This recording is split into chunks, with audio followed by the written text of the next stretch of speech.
Pampa Debates Especial. Primeiro Fórum Desenvolvimento Sustentável no Sul do Brasil. Promoção e realização Rede Pampa e Iosul. Patrocínio BRDE, o banco que liga você ao desenvolvimento.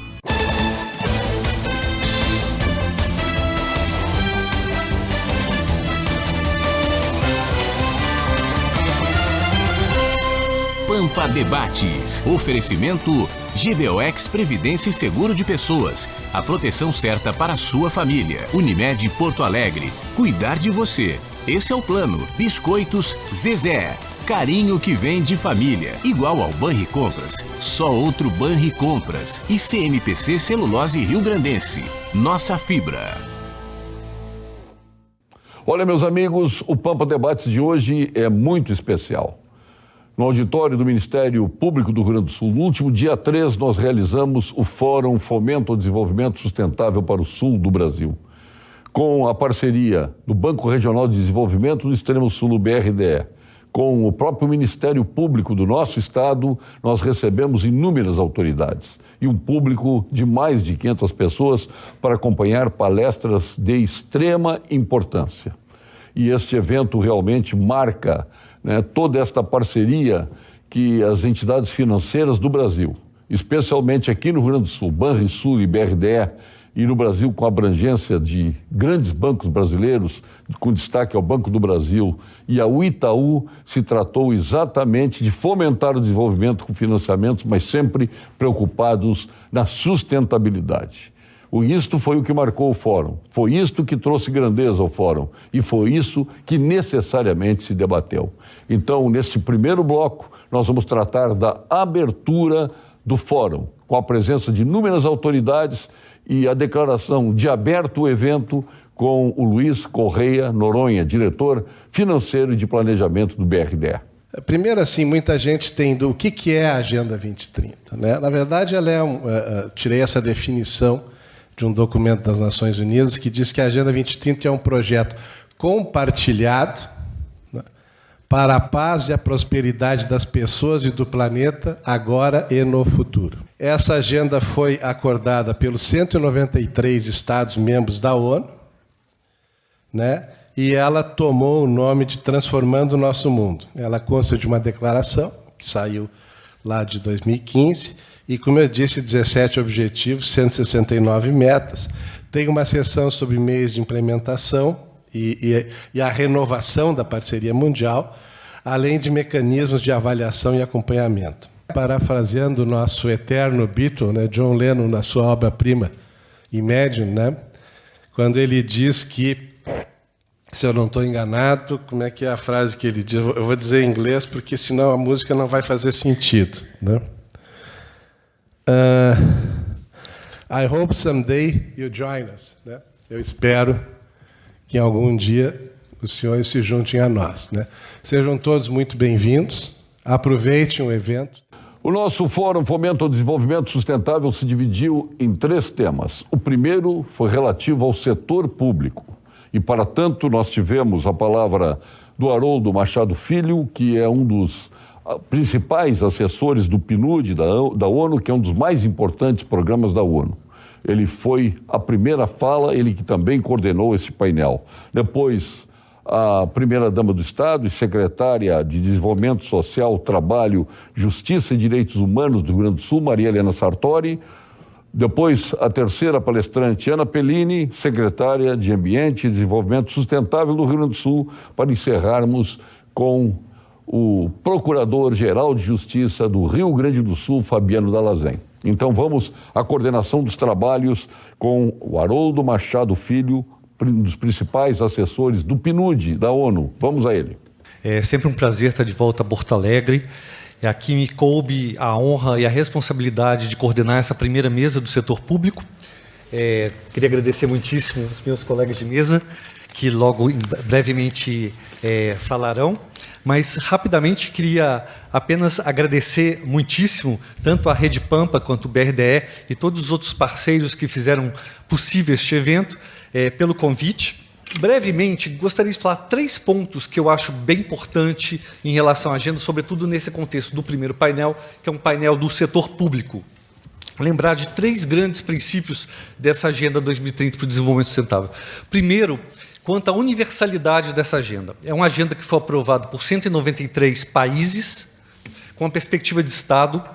É uma agenda, portanto, universal, mas universalidade não quer dizer uniformidade. São 2 conceitos completamente diferentes. Aquele que quer colocar uma única fórmula de desenvolvimento aplicado em qualquer lugar do mundo vai estar certamente fadado ao fracasso. São diferentes realidades, são diferentes capacidades, e é por isso que é muito importante a localização da agenda, que é transformar essa agenda na realidade dos locais onde vive e trabalha a maior parte da população. Então, esse evento aqui no Rio Grande do Sul é exatamente para se questionar que tipo de desenvolvimento se quer para o Rio Grande do Sul, nessa perspectiva, obviamente, antenado com essa agenda universal, mas se fazendo uma apropriação desse processo de desenvolvimento aqui nos territórios gaúchos. Segundo ponto que eu gostaria de lembrar é a questão da integração da agenda. É uma agenda que, como eu estava conversando antes de estar aqui na mesa, acredito que muitos de vocês, quando falaram, vou para um evento de desenvolvimento sustentável com seus familiares ou colegas de trabalho, muitos pensarão, ele está indo numa agenda, um evento sobre meio ambiente. E nós queremos ultrapassar essa perspectiva que atrela o desenvolvimento sustentável apenas ao caráter ambiental, que é exatamente a integração social, econômico e ambiental é o que faz essa agenda viva e relevante. E o último ponto, se me permitirem a mencionar, é o ponto desse princípio maior da agenda, que é o não deixar ninguém para trás. Eu gostaria de reafirmar que isso não se trata simplesmente de um logo motivacional das Nações Unidas. Quando nós falamos não deixar ninguém para trás, é com a convicção de que se o mundo não for melhor para todos e todas em 2030, não vai ser melhor para ninguém. Então é importante a gente saber desagregar as estatísticas e tentar verificar onde estão os mais vulneráveis e excluídos para desenhar políticas públicas que sejam mais eficazes dentro dessa perspectiva. Não vou me alongar mais, eu vou passar, obviamente, a palavra das pessoas que são realmente relevantes aqui nessa mesa, que são nossos 3 convidados, que vão um pouco contar o que, dentro da perspectiva das instituições que representam, o que estão fazendo para que essa agenda seja uma realidade e, obviamente, dentro desse princípio máximo de ter um mundo melhor, mais justo e mais inclusivo em 2030. Como já foi falado aqui, a primeira impressão, quando se fala em desenvolvimento sustentável, a gente pensa em meio ambiente. E eu me perguntava, assim, o que eu vou falar da área social nessa área, né? Mas aí a gente entende que não existe um desenvolvimento econômico sustentável se não houver o desenvolvimento humano. E é isso que eu quero tratar um pouco aqui com vocês. Então, para a gente avançar na qualidade da gestão pública, nós temos que inovar, nós temos que inovar em tecnologias, métodos de controle, mas se nós não avançarmos nas ações preventivas na área social, o trabalho fica incompleto e nós não vamos produzir os resultados que a sociedade precisa e espera. Porque o desenvolvimento humano, que é o desenvolvimento humano. O investimento no capital humano é que ajuda a reduzir os efeitos da violência na sociedade. Então, é lá no início da vida que eu quero começar a falar para vocês, que é do PIN, o Primeira Infância Melhor e o Criança Feliz. O PIN começou no Rio Grande do Sul há 15 anos. E hoje nós temos resultados já do PIN. Além do resultado de... Hoje o nosso Estado conseguiu algo inédito na sua história, que é o menor índice de mortalidade infantil já alcançada. Menos de 2 dígitos. É uma meta, assim, que todo mundo persegue, alguns municípios conseguem, mas a nível de Brasil a gente sabe que é muito difícil de conseguir isso. Mas conseguimos e o PIN com certeza faz parte disso. Mas outras pessoas avaliando, uma Universidade de Londres, entrando em contato conosco, começou a avaliar e fazer um comparativo que nos chamou a atenção, por iniciativa deles. nos municípios da mesma índice populacional, mesmo número de pessoas, eles avaliaram onde existia o PIN e onde não tinha o PIN. E chegaram a uma conclusão, depois desses 12, 13, 15 anos, que nas cidades onde tem PIN, a mortalidade ou a criminalidade de jovens proporcionalmente é menor do que nas outras. Isso, além de todas as outras evidências do PIN e do Criança Feliz, eu falo aqui porque tem muitos prefeitos, gente.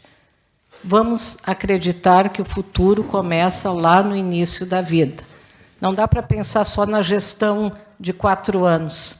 O futuro da nossa cidade, da nossa sociedade, é lá no início da vida. Para encerrar, lembrar todos vocês que nós estamos no mês de dezembro, nós temos um programa chamado Escolha o Destino, que é aquela destinação de 6% do imposto devido, do imposto de renda, que pode ser destinado para o fundo da criança ou para o fundo do idoso. Isso é fundamental, falar para os prefeitos aqui, façam nos seus municípios, porque as pessoas vão se dedicar. Para vocês terem uma ideia, o Rio Grande do Sul poderia reter aqui no Rio Grande do Sul 400 milhões por ano só de imposto de renda que vai embora e que não volta para nós, que poderia ficar em cada município, em cada região. Então, dezembro está aí, quem fizer agora até o final de dezembro tem a possibilidade de 6% daquele imposto que a gente deve, que vai pagar, não é nada mais, aquele imposto que a gente deve, que a gente tem que pagar, 6% a gente pode destinar na hora para o fundo e está fazendo uma área social. Muito obrigada. Desculpe eu não poder falar mais sobre todas essas outras questões. Obrigada. Bom, eu quero começar dizendo que eu tenho para mim, né, que o que mais ajuda uma sociedade é ter emprego e trabalho. E se eu tivesse que definir um ODS, Noronha, eu poria o primeiro, trabalho para todos. Eu acho que o pai que tem emprego, ele é um pai melhor. O jovem, como a secretária Marilena explicou, quando ele é capacitado e ele tem expectativa de realmente ser absorvido em alguma atividade remunerada, ele estuda mais, enfim, ele se desenvolve mais. Então, eu acredito que o emprego, a renda, é algo muito importante para qualquer país. E por que a secretária do Meio Ambiente está falando isso, né? Que acredita no desenvolvimento econômico? Porque eu também acredito que esse desenvolvimento econômico ele pode ser sustentável sob o aspecto ambiental. Ele pode conviver com nossos recursos naturais e até melhorar a sua condição através da exploração econômica. No Brasil, nós temos uma legislação bem ampla. Nós temos aqui o presidente da Farsul, e ele sabe muito bem que todo produtor rural tem que preservar 20% da sua área, mais as áreas de preservação permanente, sem que um tostão de dinheiro público seja destinado para isso. É um ônus do privado, do produtor privado, em prol do meio ambiente. Na questão das empresas que se localizam nas cidades, nós temos um licenciamento ambiental que também é rigoroso, que tem padrões de emissão atmosférica, padrões para lançamento de efluente em rio, tem padrão para tudo. Nós temos uma legislação que realmente comanda o funcionamento da atividade produtiva. No Brasil, nós temos geração de energia sustentável. Nós somos um exemplo, nós temos um grande percentual, não me lembro agora, de energia hidrelétrica, nós temos energia solar, nós temos energia eólica, e os nossos percentuais em relação aos outros países são muito positivos em relação a isso. Nós usamos menos petróleo, menos carvão, então, porque temos essas energias renováveis à disposição. Mas, então, no Brasil, qual é o problema ambiental? Nós temos um problema de poluição que vem da pobreza, infelizmente, do tratamento de esgoto. Agora é que nós estamos dando alguns passos no sentido de aumentar o percentual do nosso tratamento de esgoto. Até pouco tempo era 18%. Se nós queremos, então, esse desenvolvimento econômico, vamos desburocratizar as empresas, desburocratizar as exigências que se faz, não no sentido da proteção ambiental, mas de eliminar papéis, documentos, trâmites, idas e vindas, que ao invés de proteger o meio ambiente, só atrapalhava a empresa e não protegia nada. Então, foi mais ou menos nessa lógica, né, que a gente atuou. E uma outra coisa também importante para que a gente tenha este desenvolvimento sustentável é ter regras claras, bem delimitadas, em que tanto aquele que cuida do meio ambiente, como aquele que é, digamos, que é o que está sendo cuidado, aquele que atua do outro lado, ele conheça isso no detalhe, com toda a clareza, para que não tenha surpresa. E a última coisa que eu queria falar é a questão da fiscalização. Quando a gente trata de proteger o meio ambiente, sempre tem as pessoas, e felizmente são poucas, que não entendem a necessidade de seguir as regras. E por isso precisa ter fiscalização, e por isso tem que ter penalidade, multa e tudo mais. Nós conseguimos, através, digamos, de um sistema também na internet, que é um apêndice do SOL, aprimorar a aplicação de penalidades.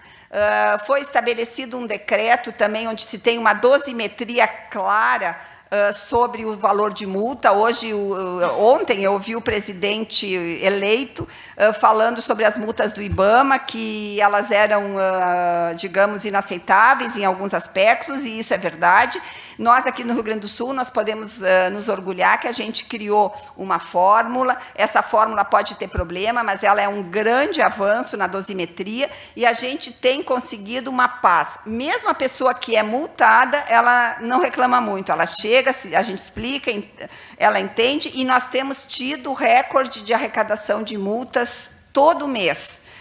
Inclusive, nesse ano, nós já arrecadamos, em outubro já tínhamos arrecadado o dobro que no ano passado, todo ano. Então, nós temos tido realmente uma arrecadação de multas muito grande, mas sem criar um ambiente de conflito com a sociedade, com as pessoas que entendem que aquilo é necessário, que tem que ocorrer e tem que mudar a conduta para o bem de todos. Enfim, desculpem aqui a correria, me perdi um pouco no tempo, fico à disposição, depois vai ter um tempo para perguntas. Muito obrigada.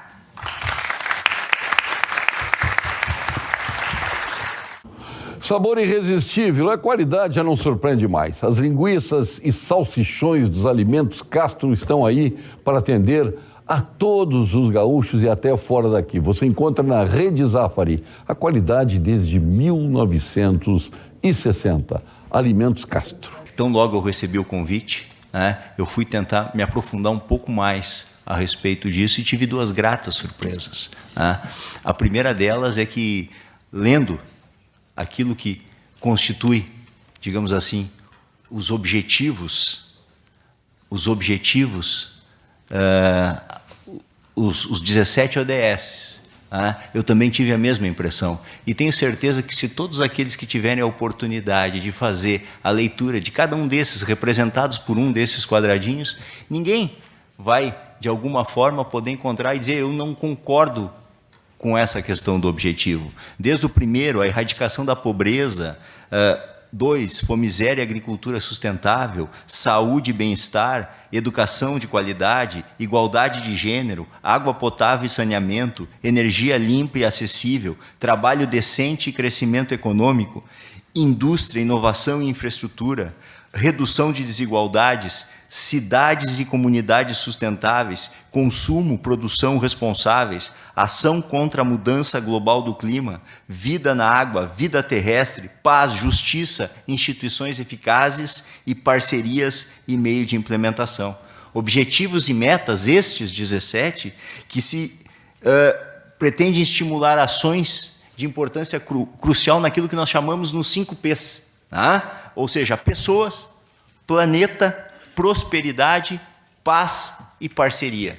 Então, me parece, e sem querer enumerar, porque daí levaria todo o meu tempo a 169 metas, me parece que nós estamos aqui a discutir um tema de extrema relevância, de uma pauta que transcende o conceito ideológico de direita ou de esquerda, quando a gente pega dados, e são dados da própria para citar a fonte do próprio Programa das Nações Unidas para o Desenvolvimento, em que a gente encontra ainda no mundo cerca de 1,3 bilhão de pessoas que vivem em estado de pobreza no mundo. Quando a gente tem cerca de 2 bilhões de pessoas que carecem de saneamento básico. E aí uma série de dados que vão corroborando a importância de que a gente discuta uma forma em que o poder público, a sociedade e todos os sistemas que se interliguem possam produzir, assumindo a sua cota de responsabilidade social na mudança desse cenário, no nosso Estado e no nosso país. E por isso, foi essa a minha impressão. Também, a outra grande surpresa foi olhar, eu tenho que falar do que de dentro da minha instituição. E ao verificar isso, eu vejo que o Ministério Público tem na sua pauta praticamente todos esses objetivos. E, de alguma forma, precisa cada vez melhorar a sua estrutura para o atendimento. Só que isso não é uma pauta do Ministério Público, isso é uma pauta de todo o poder público. A lei anticorrupção, esse é um tema importante hoje que nós tratemos. O chamado compliance está muito na moda. Nós temos no Brasil uma lei desde 2013 que obriga que todo o setor público, é uma lei que é para o setor privado, porque ela estimula as práticas de boa concorrência, de boa competição. Tanto é que uma empresa, quando é flagrada, a única defesa que ela teria é dizer: eu estimulo. Quem fez foi o servidor, mas eu tenho que demonstrar que eu estimulo as boas práticas. Mas para que o privado faça, o público tem que fazer a sua parte. Nós já deveríamos ter isso implementado em todo o setor público brasileiro. Um convênio, Ministério Público, TCE, PGE, está junto com a FAMURS e com os municípios, fornecendo aos municípios não só o kit básico de legislação, mas também a qualificação de forma gratuita para que os municípios possam trabalhar e estimular em todos os municípios a questão do combate contra a corrupção. Então, seguimos nessa linha, no combate à sonegação fiscal, já 3 operações do nosso CIR, a última, em torno inicial de 150 milhões de reais, vocês viram, na questão da sonegação do alumínio, que saiu sexta-feira, estabelecendo parceria com a Secretaria da Fazenda, com a PGE, encaminhando nesse sentido da formação de parcerias. O nosso mapa social está à disposição no nosso site, onde nós temos vários indicadores dentro dos municípios de todos esses objetivos. E aqui eu queria tentar chegar, me parece que isso aqui é um bom começo para o setor público, ou seja, todas as políticas têm que ter um planejamento e uma gestão na atuação. Nós não podemos mais ter amadorismo no emprego dos recursos públicos. Tem que planejar, essa gestão tem que envolver todo mundo que tem alguma interferência na execução dessa política, porque quem não sentar na mesa vai acabar trancando por desinformação. No mínimo, transparência, quanto mais claro for, essa é a receita para eliminar a burocracia. Cooperação, ninguém faz nada sozinho, todos nós temos que trabalhar juntos, deixando de lado os protagonismos em prol do resultado, para que a gente tenha um pouco mais de efetividade social na nossa atuação. Eu agradeço muito e me coloco à disposição, presidente. O segundo tema estava relacionado ao setor privado deste Fórum Fomento ao Desenvolvimento Sustentável para o Sul do Brasil. E, obviamente, nós precisamos trazer as 3 principais autoridades federativas do Rio Grande do Sul em âmbito privado. Ali estava o presidente Gilberto Petri, do Sistema Fiergs, ali estava o presidente Luiz Carlos Bon, do Sistema Fecomércio, e o presidente do Sistema Farsul, Gedeão Silveira Pereira. E este fórum foi coordenado com Carlos Pereira, secretário executivo da Rede Brasil, do Pacto Global da ONU. E o Carlos coordenou o painel e com ele vamos aos nossos palestrantes. Falar um pouquinho do Pacto Global. O Pacto Global é uma iniciativa das Nações Unidas vinculada ao secretário-geral da ONU. E o que é interessante aí, fala, Carlos, mas a ONU lida com governos, né? Lida também com empresas, e essa iniciativa é focada exclusivamente em empresas no setor privado, tá? E o que tem de interessante aí, quando o Kofi Annan, que foi quem trouxe essa iniciativa, lançou a iniciativa, possivelmente ele tinha um dado que eu vou trazer atualizado, mas que era com relação ao impacto que o setor privado pode ter na sociedade, né? Impacto esse positivo e às vezes também negativo, tá? E aí alguns números que eu queria trazer. Então, quando a gente pensa e compara os 200 maiores PIBs do mundo, comparando a receita de empresas, dos 200 maiores, 154 são empresas, né? Se somarmos as 10 maiores receitas de empresa do mundo, essa soma é maior que a soma dos PIBs dos 180 países mais pobres do mundo. Então a gente vê o impacto muito forte que essas organizações têm, né? Então, por isso, da criação do pacto. Só que não foca só as grandes empresas, olha também as pequenas, as médias e, claro, as grandes empresas, né? Aí, como diria o tio do Homem-Aranha, né? Quanto maior o poder, maior a responsabilidade, né? Ou com o poder, com grandes poderes vem grandes responsabilidades, não é isso? Então, é claro, cada um tem sua parcela de responsabilidade aí, mas todo mundo tem. Como foi dito aqui anteriormente, o lema da agenda é não deixar ninguém para trás.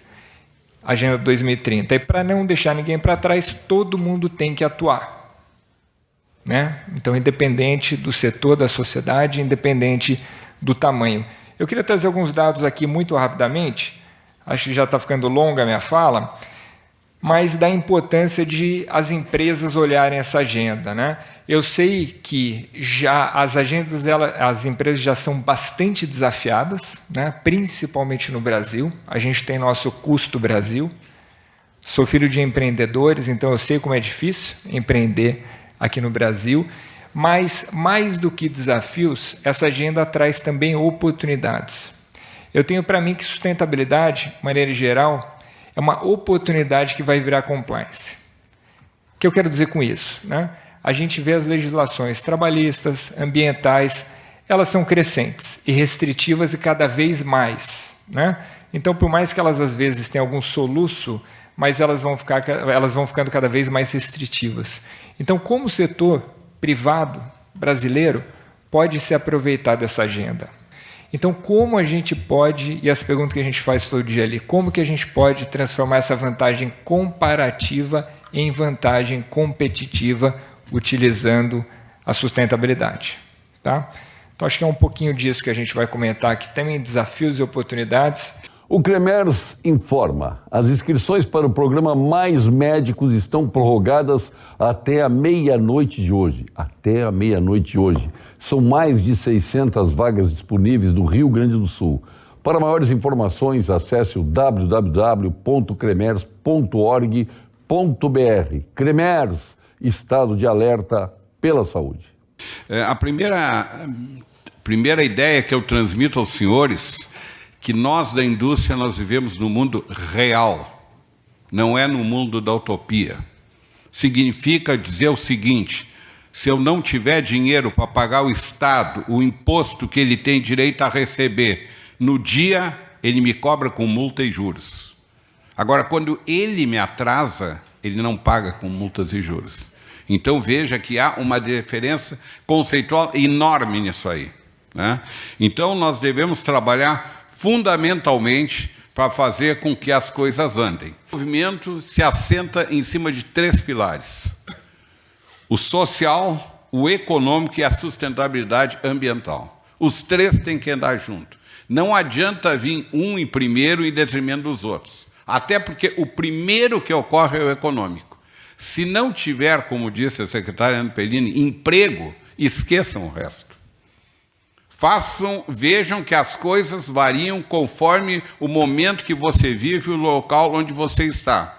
Se você perguntar para um sujeito que está morrendo de sede e pronto para morrer no meio do deserto, o que ele prefere? Um cheque de $1 milhão ou uma garrafa d'água? Ele prefere a água d'água, a garrafa d'água. Por quê? Porque ele mantém a vida, né? Então, as coisas são definidas de acordo com a maneira em que elas estão e no momento que elas ocorrem, né? A nossa obrigação principal como empresários, como industriais, o secretário frisou muito bem isso, é a geração de emprego. Todos os países que cresceram e andaram é porque eles têm geração de emprego. Então, nós temos que trabalhar no sentido de fazer né, que as empresas têm condições de produzir, com uma qualidade boa de produção, mantendo tudo que for possível para criar um ambiente social saudável e atender às exigências do meio ambiente, que eu louvo aqui minhas homenagens à senhora por ter feito esse trabalho todo que facilitou em muito a atividade nesse aspecto aqui, sem abdicar das suas convicções e nem das convicções da Secretaria do Meio Ambiente ou da Fundação Estadual do Bem-Estar de Proteção ao Meio Ambiente. O Pacto Global, ele acertou entre colocar entre os seus 17 objetivos, e é o 9º, tá? É a promoção da industrialização. Ele está consciente que para o mundo chegar onde quiser, de uma maneira saudável, tem que ter indústrias, tem que ter empresas para gerar progresso, assim como tem que ter agricultura para produzir, e eu sempre falo, o Gedião já ouviu eu dizer isso aí várias vezes, que é pouco dado realce ao que fez a agricultura brasileira nos últimos anos. Produzir 240 milhões de toneladas de grãos para satisfazer a fome e a alimentação do mundo é um feito digno de louvores que não recebe a devida homenagem. Então, o Gideão já cansou de ouvir eu dizer isso, né? Mesmo assim, nós temos que ter, então, um setor consistente na área da agricultura, a indústria para transformar isso aí e o meu amigo do comércio bom para vender, né? E tem que ter, logicamente, alguém para financiar isso aí tudo, onde entra o Banrisul e o Banco do Brasil. Tem que eu chegar lá para ti e dizer aqui, eu estou com a ideia de produzir esse copo, tenho só R$100 e preciso 200. Tu tem que acreditar que eu vou produzir e aí vai chegar e me dar um empréstimo para financiar isso aí e eu tenho que te pagar. O banco, às vezes, é um pouco mal entendido, as pessoas entendem que o banco é um negócio que dá dinheiro para as pessoas, enfim. Não, banco vende dinheiro ao custo de juro e espera receber o juro e o principal. Se também isso não ocorrer, ele quebra. Tá certo? Ponto final. Antes de concluir, né, eu faço 2 colocações. A primeira é que imagine um grande parque nativo plenamente arborizado, bonito, intocado desde a sua formação natural, mas frequentado por um crescente número de desempregados. Não é isso que nós queremos no futuro, né? Nós queremos pessoas empregadas. As pessoas têm emprego. O emprego é a dignidade. O emprego é a dignidade. Quem dá um emprego sabe que o sujeito, quando recebe o primeiro salário, isso nós temos muito na indústria, a indústria gira muito isso aí, ele fica extremamente feliz de ter recebido o primeiro salário, vai lá feliz, conta que recebeu, estou empregado, sabe, chega em casa assim, feliz. Então nós temos que trabalhar dentro da nossa ideia, no sentido de que isso aí ou possa ocorrer. E a segunda, então, eu reforço que o desenvolvimento sustentado só será realidade através da convergência da sustentabilidade econômica, social e ambiental. Sem esses 3 parâmetros, nós não vamos conseguir desenvolvimento. Muito obrigado. Financiamento de veículos zeríssimo quilômetro, com entrada zero. A Unicred tem um jeito muito prático e seguro para você trocar de carro sem precisar mexer nas suas aplicações. As taxas são super atrativas, a partir de 0,79 ao mês. Cooperado Unicred, fale agora mesmo com o seu gerente e aproveite esta oportunidade. Agradecimento por estar aqui para colaborar nesta visão da iniciativa privada em relação aos objetivos do milênio da ONU para o desenvolvimento sustentável. Olhando aparentemente assim, no comércio não impacta muito o setor terciário que nós representamos, mas posso lembrar que temos programas bem claros de política de logística reversa, que é coordenado pela Confederação Nacional do Comércio e que visa o retorno das lâmpadas inservíveis e que temos aqui no Estado tido, além da meta, e aí mais um elogio à secretária Ana Pellini, por não exigir licença ambiental para a colocação dos containers nas lojas de recolhimento de lâmpadas, que simplesmente precisam orientar, essa é a nossa obrigação, colocar à disposição esse container, e o ecovalor cobrado na importação deste produto já paga a sua reciclagem. Esse é um dos programas. Também temos recolhimento de pilhas e também um outro acordo firmado com o Ministério Público aqui sobre as sacolas perecíveis, sacolas degradáveis, para que não se contamine o meio ambiente. Temos também, com o Ministério Público, firmado aqui, o nosso Comitê de Combate à Pirataria e o Descaminho. Tem feito muitas ações pelo interior do Estado, conscientizando a população de que este produto, que normalmente atrai o consumidor pelo seu preço, aliás, hoje é o dia do combate à pirataria e o descaminho, a FEComércio está fazendo uma ação nesse sentido, para mostrar ao consumidor que isso não tem milagre, não se consegue comprar um produto desses mais barato e melhor, se alguma coisa tem de errado nisso, né? Então, mesmo essas pessoas que estão vendendo, que não querem a sua carteira assinada, que estão ali porque se sente melhor, elas estão sendo prejudicadas. Quem compra alimenta essa situação. E, para falar um pouco mais de sustentabilidade, eu ainda quero dizer que a nossa nova sede da FEComércio é um prédio verde, com conceito de total sustentabilidade, certificado internacionalmente. 75% da arrecadação da maior receita do Estado, que é o ICMS, é consumida com a folha de pessoas ativas e inativas. E desta folha, 54% é para inativos. E de alguns, então nós estamos pagando impostos para manter, para as pessoas que estão em casa, para o setor público que não está mais produzindo. Veja que ponto chegamos. Isso tem que ser estancado. Eu sei que direitos não podem ser tirados, nem quero. Eu só quero que daqui para frente o Estado esteja equilibrado no seu orçamento, para que nós tenhamos, sim, eu estou aqui me pegando no objetivo 8 lá, emprego digno e crescimento, desenvolvimento econômico. E é o que nós queremos.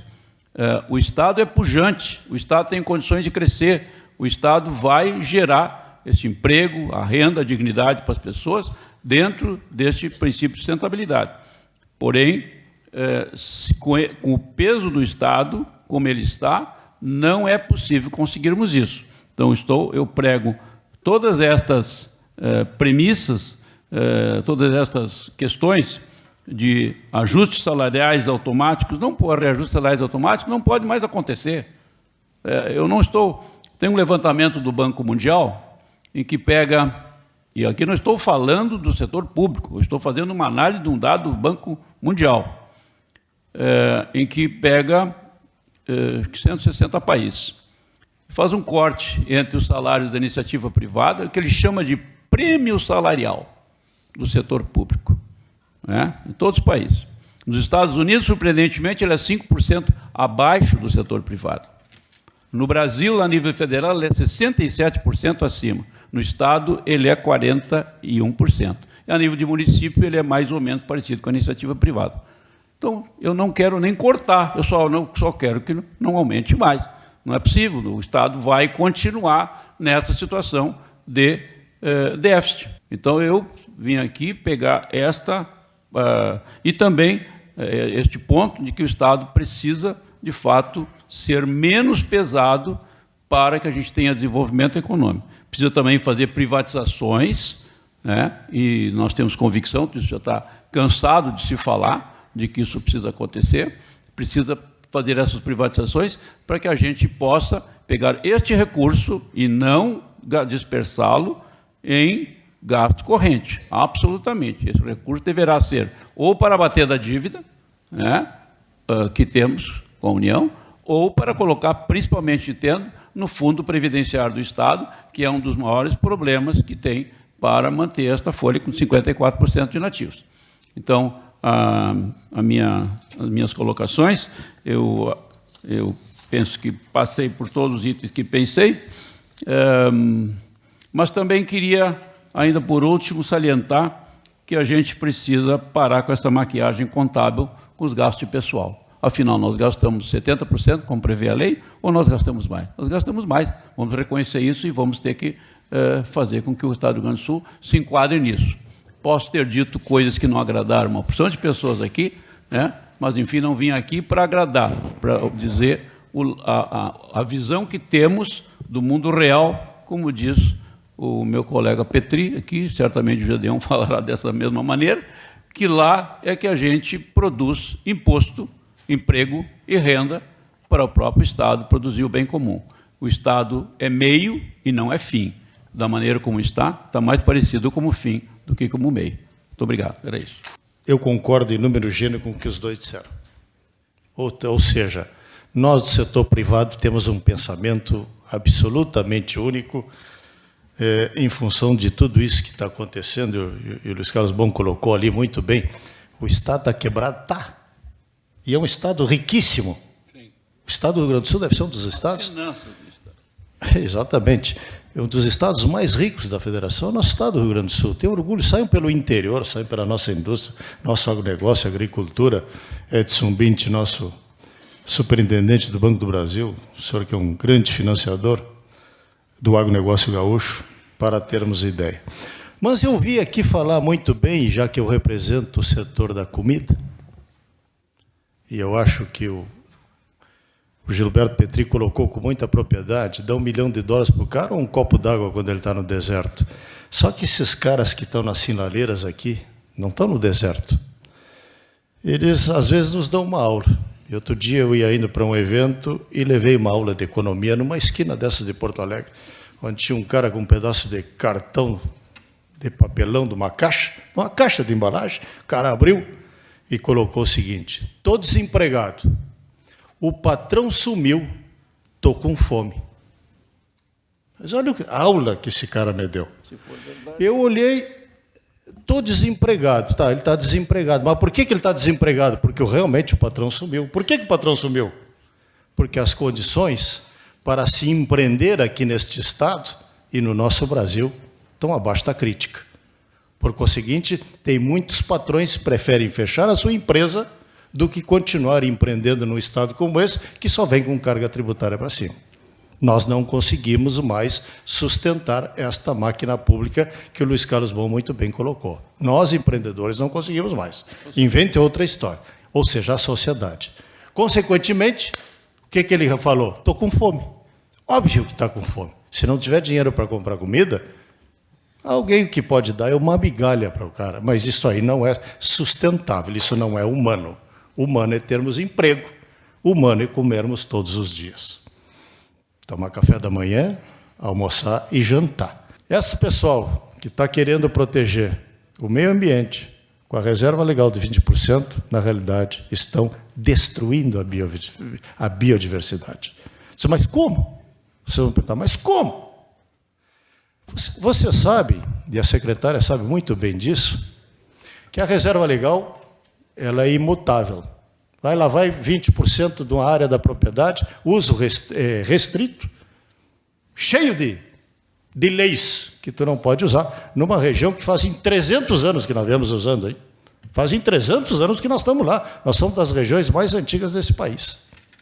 E, de repente, o que acontece? O Ministério Público não entendeu isso. Entrou com uma ação na Justiça, está sob júdice. Hoje, qualquer licenciamento ambiental no Estado do Rio Grande do Sul, a FEPAM, a Ana Pellini, secretária, não pode nos dar a reserva legal se eu não puser no meu CAR 20% da reserva legal. Agora, o que acontece com 20% da reserva legal? Significa que eu congelei 20% da propriedade. Na minha geração, possivelmente, muito bem, eu vou conviver com aquilo ali. Agora, quando eu morrer, e eu tenho 3 filhos, aqui a minha área vai ser dividida por 3 e a reserva legal também por 3. Já começou a perder domínio. E quando perde domínio, sabe o que acontece? Deem uma olhada nas nossas BRs e RS aí, a não ser as RS ali em cima, que os caras plantam soja até acima do asfalto. Vocês olham aqui para baixo, na metade sul, as BRs, vê se não está vindo uma vegetação diferente daquela que está do outro lado do arame. Ou seja, um matinho de qualquer forma. Ou seja, aí daqui a pouco, outro dia eu vinha de Bagé, eu sou de Bagé, E estava vendo uma reserva legal dessas na beira da BR, e algum desavisado atirou um toco de cigarro, o que aconteceu? Um baita de um incêndio. E não satisfeito com isso aí, secretária Arapelini, e naquelas regiões que está tapada de anone, ali no anone não veio me falar em biodiversidade, porque não existe. É só anone. Então, em vez de reserva legal, nós estamos criando uma reserva anonal. E acabou a agricultura, acabou a pecuária, e ficamos a título de quê?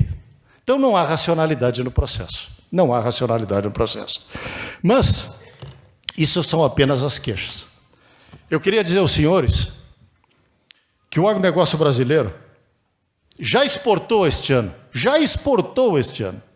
de janeiro a outubro, 84 bilhões 213 milhões de dólares. Já exportou. Você sabe qual é o saldo da balança comercial brasileira? 47 bilhões de dólares. E aqui eu vou ofender um pouco os meus parceiros aqui, principalmente o Gilberto Petri. Os outros setores importaram 114 bilhões, enquanto o agronegócio importou 11 bilhões. Ou seja, minha gente, o Brasil ainda está vivo graças ao seu agronegócio. Não tem dúvida quanto a isso. Porque o setor é o grande setor exportador do Brasil, e temos mercado, sim, dizer, não, vamos continuar crescendo. Não, nós temos por obrigação continuar crescendo, e aí temos outro tipo de obrigação. A mim me tocou a direção de mercado internacional da Confederação Nacional da Agricultura e Pecuária do Brasil. Está coordenado por nós aqui da Farsul. Vamos agora ao quadro de saúde com o nosso PhD em Oncologia, titular do Clínicas, do Hospital Ernesto Dornelles, sócio fundador do Instituto Oncológico Kaplan, mais jovem membro da Academia Brasileira de Medicina e presidente da Sul Rio Grandense. Nosso médico, professor, Dr. Gilberto Schwartzman. Fale, Dr. Gilberto. Olá, sou o professor Gilberto Schwartzman e gostaria de fazer um desafio aos meus colegas médicos. Vejam que informação importante. 30% das mortes em nosso estado acontecem por doenças do coração e das artérias. Outros 20% se devem ao câncer. Isso significa metade das mortes em nosso estado. Impressionante, não? A boa notícia é que podemos evitar essas mortes se identificarmos fatores de risco como pressão alta, tabagismo, colesterol elevado, diabetes, obesidade, sedentarismo e abuso de bebidas alcoólicas. E se convencermos os pacientes a realizarem os exames preventivos do câncer, como o citopatológico do colo do útero nas mulheres com vida sexual ativa, a mamografia em todas as mulheres a partir dos 40 anos, o toque retal e o PSA nos homens a partir dos 50 e a colonoscopia nos homens e mulheres também a partir dos 50 anos. Você fala que quer um Brasil melhor, não é mesmo? Seja então um guardião da saúde de nossa população. Não interessa por qual porta uma pessoa chega ao sistema de saúde. Faça a sua parte. Dedique alguns minutos da consulta e veja se o paciente vem seguindo essas recomendações. Dessa maneira, poderemos reduzir as principais causas responsáveis por 50% de nossas mortes. Eu me refiro a uma de cada 2 mortes. Vale a pena. Ponto final. Oferecimento produtos Gimo. Qualidade comprovada. Já falamos deste fórum Fomento ao Desenvolvimento Sustentável para o Sul do Brasil, realizado na última segunda-feira, dia 3, na sede do Ministério Público do Estado do Rio Grande do Sul. Já tivemos o setor público, tivemos o setor privado e agora vamos ao setor financeiro. E para isso nós vamos ouvir o Irani Santana, que é vice-presidente do Banrisul, e também Edson Binchen, superintendente do nosso Banco do Brasil. E na coordenação, o diretor de planejamento, diretor financeiro do BRDE, Luiz Corrêa Noronha. Com a coordenação dele, vamos ao setor financeiro do fórum. E é muito importante que os senhores entendam que, pelo menos eu, que já trabalhei em vários setores, já passei por vários, saneamento, energia, planejamento, já trabalhei em vários lugares, gestão de recurso hídrico, mais recentemente, eu não conheço nenhum setor tão regulado quanto o setor financeiro. E isso é muito bom que seja assim, porque, por um motivo super simples, o nosso setor, ele tem respeito pelo regulador. O Banco Central é respeitado pelos seus regulados. E isto faz com que o sistema funcione. Basicamente, é simples assim. Os outros setores não têm o mesmo respeito e a mesma consideração pelo regulador. Nós, no setor financeiro, eu aprendi isso depois que vinha trabalhar como gestor no setor financeiro. A minha passagem lá pelo Banco Mundial, Badesul, BID, era uma passagem mais de segundo escalão, digamos assim, né?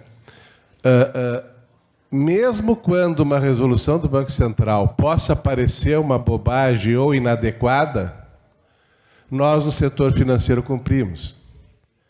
Isso é uma coisa absolutamente importante. A institucionalidade do setor financeiro faz com que esse setor tenha um relativo sucesso, mesmo num país carente de institucionalidade como é o nosso.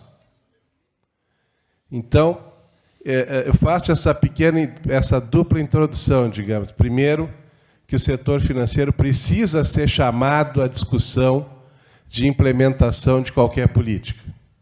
Precisa ser chamado porque alguém tem que financiar esse jogo.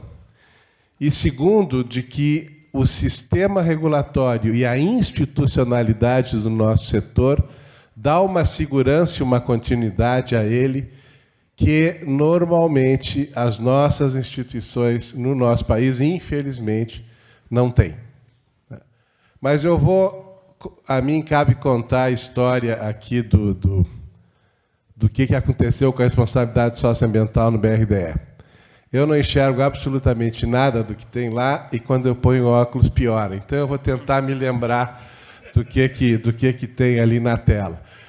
Primeiro, o BRDE foi fundado em 1961, é o único banco regional que não é propriedade da União, ele é propriedade dos 3 estados do Sul.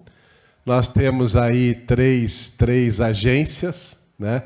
Uma agência no Rio Grande do Sul, uma em Santa Catarina e outra no Paraná, e temos a direção-geral aqui com sede em Porto Alegre.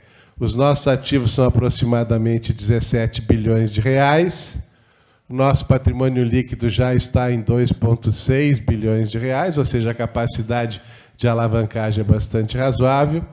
E os nossos resultados, pelo menos nos últimos 20 anos, têm sido positivos. A gente vem trabalhando com lucros, apesar da sociedade muito importante para nós do governo federal, que é o nosso grande sócio, porque metade do nosso resultado, né, fica como imposto de renda. Então, isso é o primeiro choro aqui, já que o choro é livre. O primeiro choro aqui é o seguinte: nós, bancos de fomento, somos tratados tributariamente da mesma forma que um banco comercial. E procurem ver o que acontece numa crise, como nós tivemos agora a partir de 2014, o que acontece com os créditos e os empréstimos, sejam de onde forem.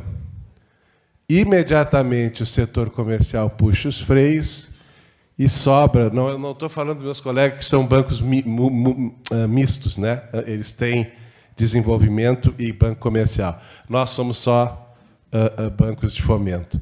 Mas somos tratados igual ao Santander, ao Unibanco. Vou falar, então, dos bancos comerciais absolutamente privados, não é o caso de bancos públicos, né? E pagamos o mesmo imposto de renda.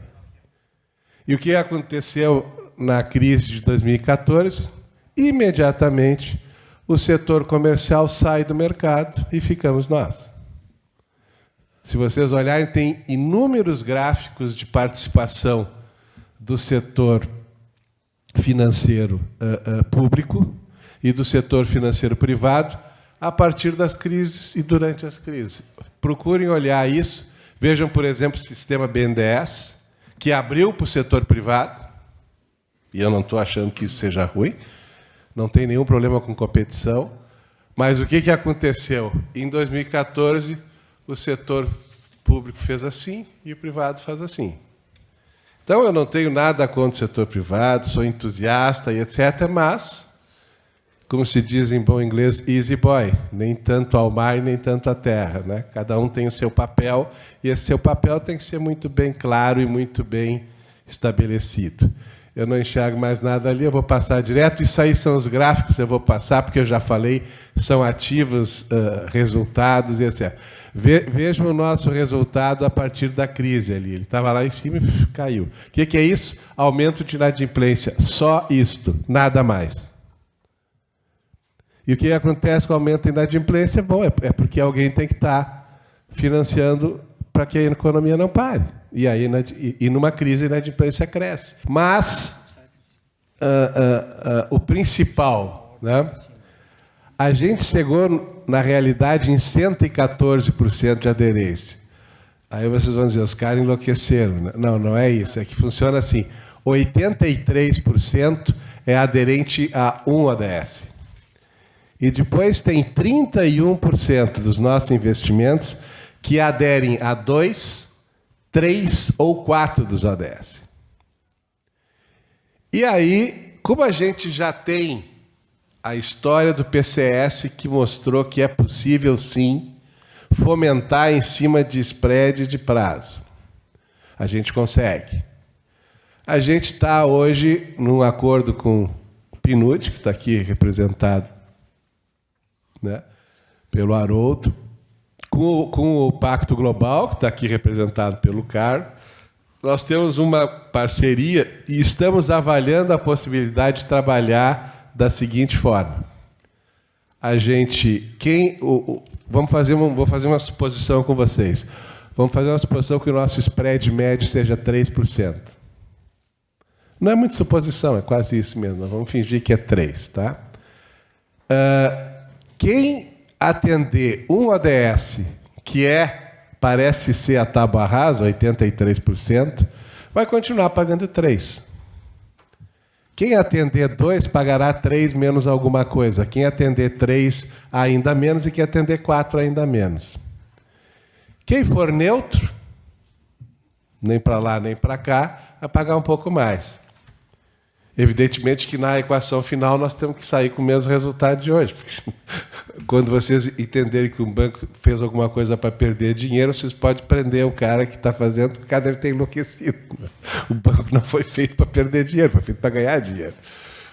Mas a ideia que nós estamos trabalhando agora é usar a experiência que a gente teve do PCS, que se mostrou exitosa, e transferi-la para uma tentativa de transformar o BRDE no banco dos ODS. E é isso que a gente está hoje trabalhando, e é isso que tem nos colocado numa posição de bastante destaque também internacional, porque, segundo todas as pessoas que têm comentado, normalmente as instituições, principalmente as financeiras, elas trabalham sempre, elas trabalham muito com responsabilidade socioambiental, mas não na carne, né, na musculatura, como a gente fez com o PCS, funcionou, e como pretende fazer com os ODS. Essa é a história da responsabilidade socioambiental no BRDE. Eu vou economizar um pouco de tempo e conversar um pouquinho sobre uma experiência que a gente teve nos últimos tempos, que é bastante rica, tá, dessa nossa experiência de recessão, né? E ela tem muito a ver com a sustentabilidade do crédito. Tá? E talvez seja interessante a gente trazer esse assunto, porque às vezes as pessoas não se apercebem de quanto o crédito faz um papel fundamental, tá, na geração de emprego e no bom funcionamento da economia. Noronha citou há pouco, tá, que os bancos comerciais saem da oferta de crédito quando as nuvens ficam mais carregadas.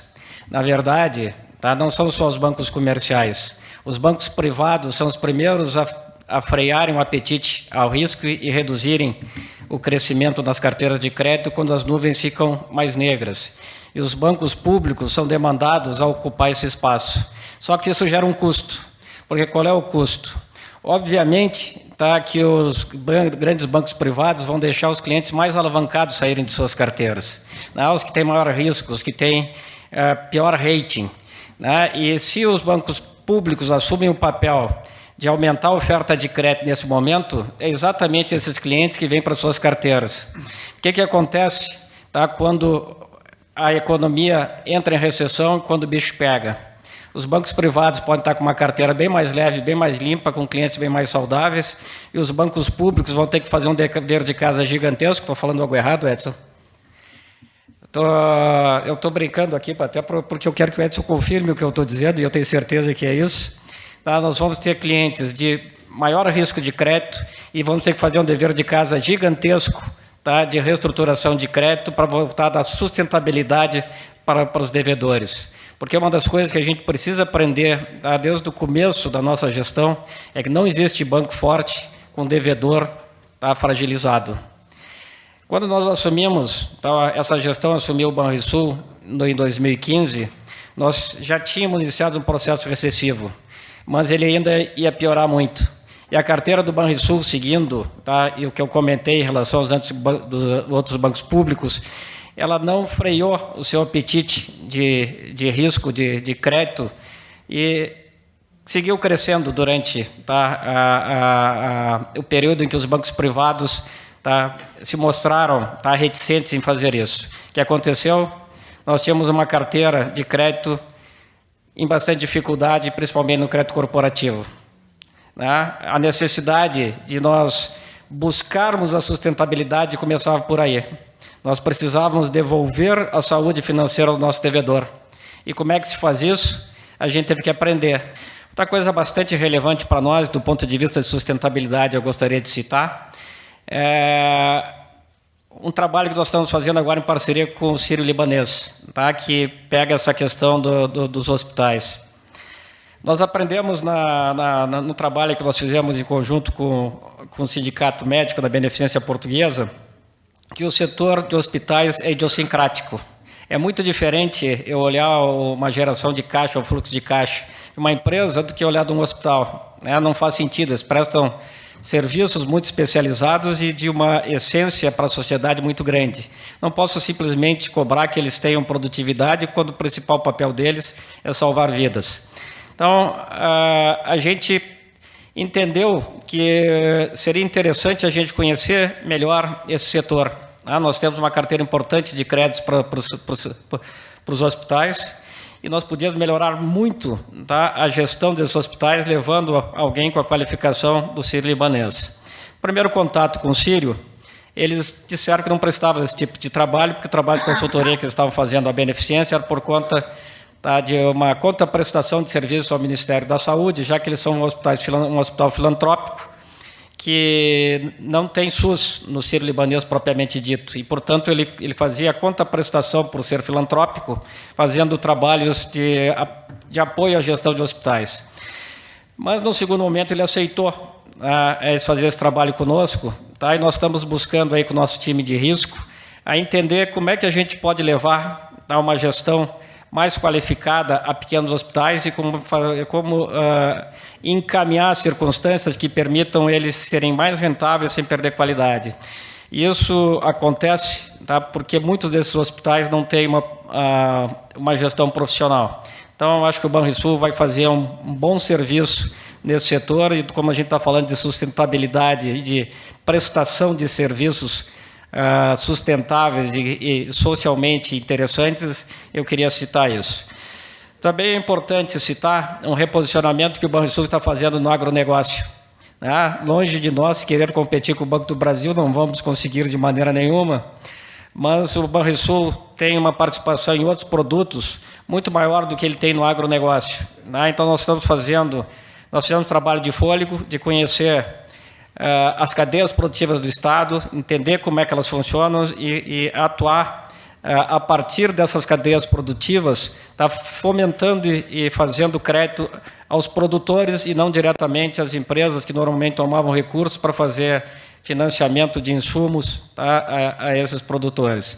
Então, há uma série de ações interessantes, mas eu acho que pelo horário, tá, eu vou parar por aqui para deixar o Edson também ter a oportunidade aí de fazer os comentários dele. Eu tive em Brasília há cerca de 10 anos exercendo um cargo na direção geral e conheci muito de perto a luta que é você trabalhar com responsabilidade socioambiental. Eu conhecia os meus colegas, era praticamente vizinho de prédio, e eu cada vez mais eu entendo como que nós temos que valorizar essas pessoas. Eu vendo esse auditório, aos poucos, ficando vazio, eu vejo como é importante essa luta para nós todos defendermos a causa do meio ambiente, que é uma causa silenciosa, e a gente não pode se enganar. Não é porque aparentemente as coisas estão bem que elas vão continuar assim. E é muito difícil, nós todos, eu quero parabenizar a todos vocês que permaneceram aqui até agora, que a gente mantenha essa esperança de que nós todos podemos mudar e fazer um mundo melhor. Banco do Brasil, os bancos falando em responsabilidade socioambiental, sim. E como eu falei, não apenas falando, mas agindo, colocando na missão do banco a palavra sustentável, e isso tem norteado as ações do Banco do Brasil. É óbvio que é preciso amarrar essa questão à estratégia negocial. Então o banco está conseguindo, até por conta das forças de mercado e da emergência de um novo consumidor, de um novo investidor. Foi falado aqui do maior fundo do mundo, que quando olha para os ativos do Brasil faz essa pergunta: os negócios, aqueles investimentos são ambientalmente sustentáveis? Então eu vou investir nessa organização.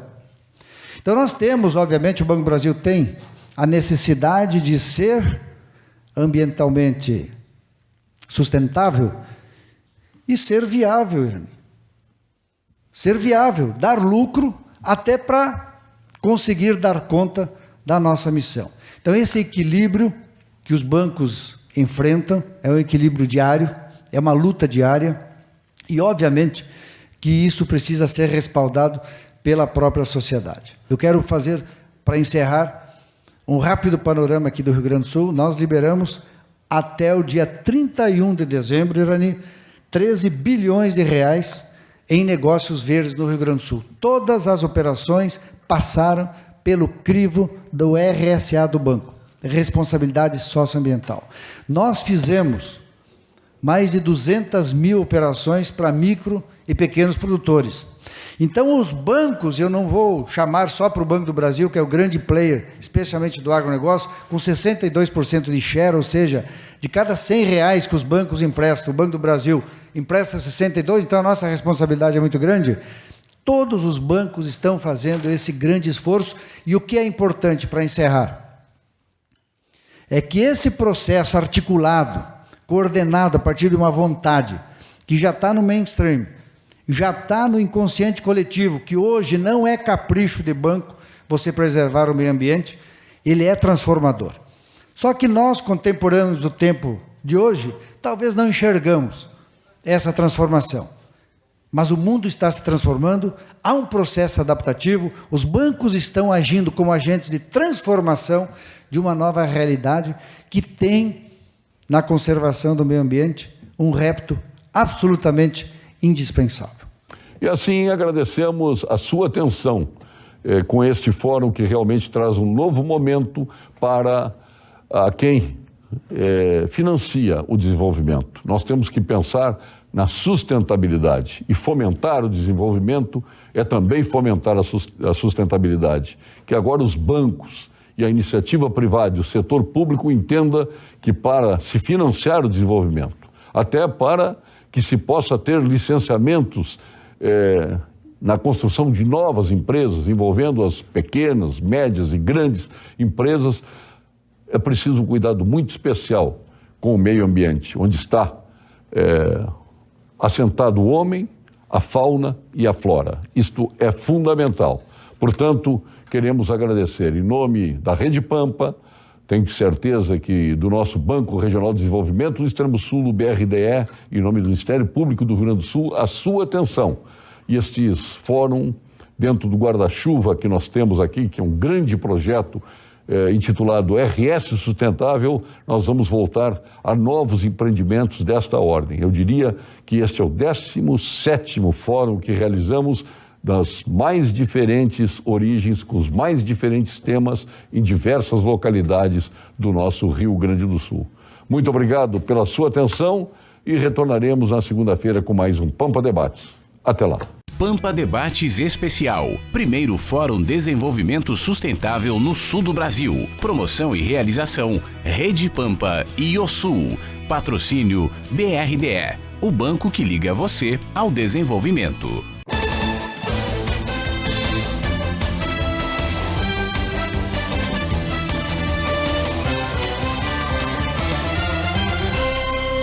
Pampa Debates. Oferecimento GBOX Previdência e Seguro de Pessoas. A proteção certa para a sua família. Unimed Porto Alegre. Cuidar de você. Esse é o plano. Biscoitos Zezé. Carinho que vem de família. Igual ao Banricompras. Só outro Banricompras. E CMPC Celulose Rio Grandense. Nossa fibra.